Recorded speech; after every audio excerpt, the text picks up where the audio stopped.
Hello everyone at Create a Code. My name is Margaret Venable, and I'm going to talk to you today about the technology and opportunities involved with 3D printing. Have you ever had an idea for a product, but you didn't know how to make it a reality? 3D printing can bring your designs to life and make them tangible. 3D printing, also called additive manufacturing, is a method of creating a three-dimensional object from a digital file. This file could come from a CAD or computer-aided design program. This is for inventing a new object, or from the use of a 3D scanner to copy an existing object. The 3D modeling software that prepares the file for printing then cuts the model into thousands of cross sections because the printer will then build the object layer by layer. There are three common methods for the printing process. The first is selective laser sintering, or SLS. The second is fused deposition modeling, or FDM. And finally, stereolithography, or SLA. The first I'm going to talk about is selective laser sintering, or SLS. A high-powered laser is used to fuse together the particles of a plastic, metal, ceramic, or glass powder in layers. The laser selectively traces and scans the cross-sections created by the software into the bed of powder. After the layer is finished, the powder bed is lowered by the thickness of one layer, and the material for the next layer is applied to the top. The advantage of this process is that the excess powder acts as a support structure as the object sinks into it as it is being formed. The excess powder can also be used for the next printing. This method was invented and patented by Dr. Carl Deckard at the University of Texas in the 1980s. The second method is fused deposition modeling, or FDM. This method uses a plastic or metal filament fed through an extrusion nozzle. The nozzle heats and melts the material as it is fed through onto the object to form layers. The material immediately hardens to form its layer of the object. The software that was made for this process can automatically generate a support structure for the creation of the object. In that case, the nozzle would dispense two materials, one for the model and the other for a removable support structure.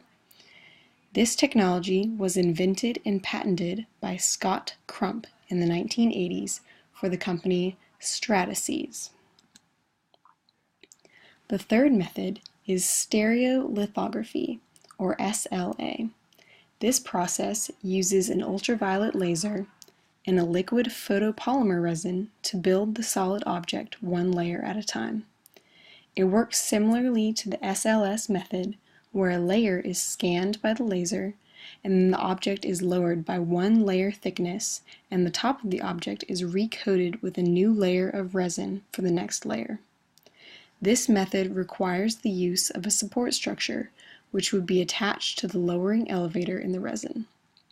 This method was invented by Charles Hull in 1986, who founded the company 3D Systems. As you can tell, 3D printing has been around for a while, but it is only recently that the technology has become more common, well-known, and accessible. 3D printers are being used in schools, businesses, industries, and even private homes across the country and around the world. Now, this is all very interesting, but at this point we have to think, how could we make use of this technology? Well, the answer to that question is very broad.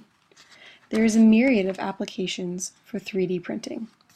It can be used for design visualization, the making of prototypes, metal casting, architecture, education, and healthcare, just to name a few.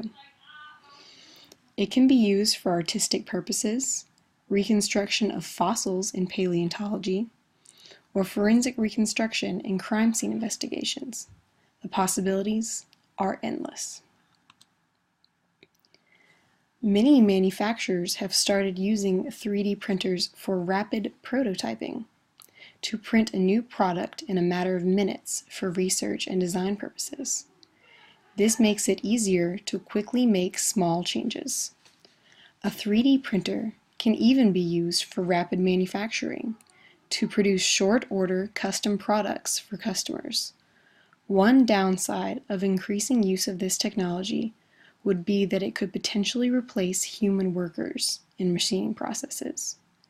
But these jobs could be at least partially replaced by skilled designers to design the CAD file.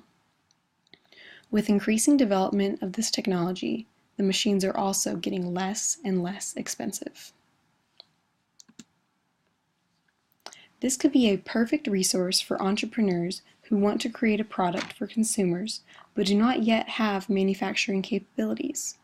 I would encourage all professionals in our network to look into this technology to see how it could be used in your business. 3D printing is the new frontier for manufacturing consumer products.